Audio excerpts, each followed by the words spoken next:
Oi pessoal, meu nome é Franciele, eu sou feminista negra, ativista e professora de matemática.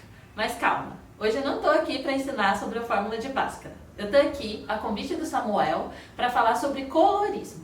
O colorismo, ou pigmentocracia, de uma forma bem resumida, explica que pessoas negras de pele mais escura sofrem mais discriminação do que pessoas negras de pele mais clara.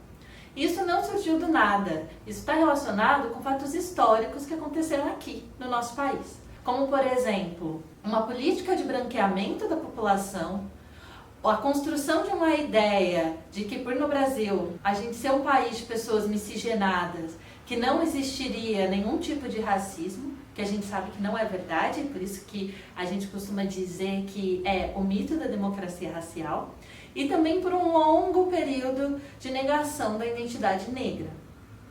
Outra coisa que foi intencionalmente planejada foi o colorismo. Para vocês terem ideia, existe um documento antigo de um escravocrata chamado Lynch, onde ele conta para outros fazendeiros escravocratas o que eles deveriam fazer para dominar os escravizados. E aí a ideia dele era basicamente provocar desunião entre as pessoas negras, fazendo diferentes tratamentos para essas pessoas de acordo com idade, gênero e cor da pele.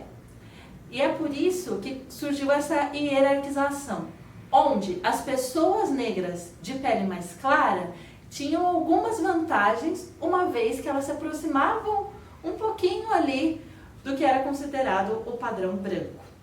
Esse mecanismo, ele foi e continua sendo muito cruel.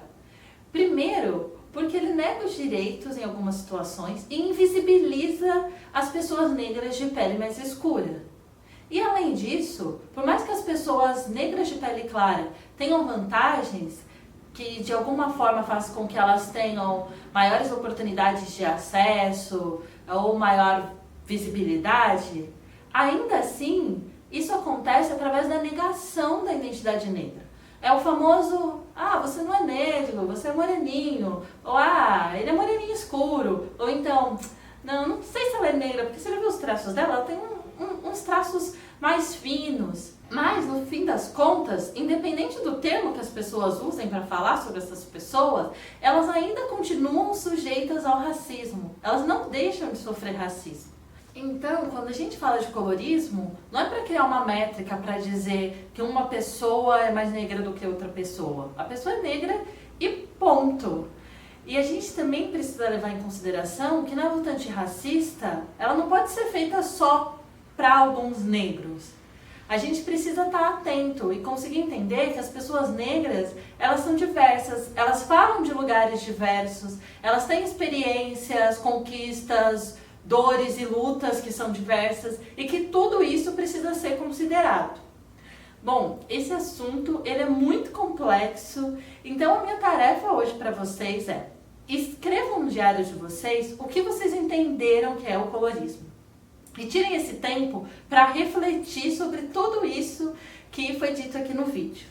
E se vocês quiserem saber mais, eu também vou deixar na descrição links para alguns textos que eu acho que podem ajudar. Por hoje é isso, e sigam firmes na jornada do Diário Antirracista de vocês.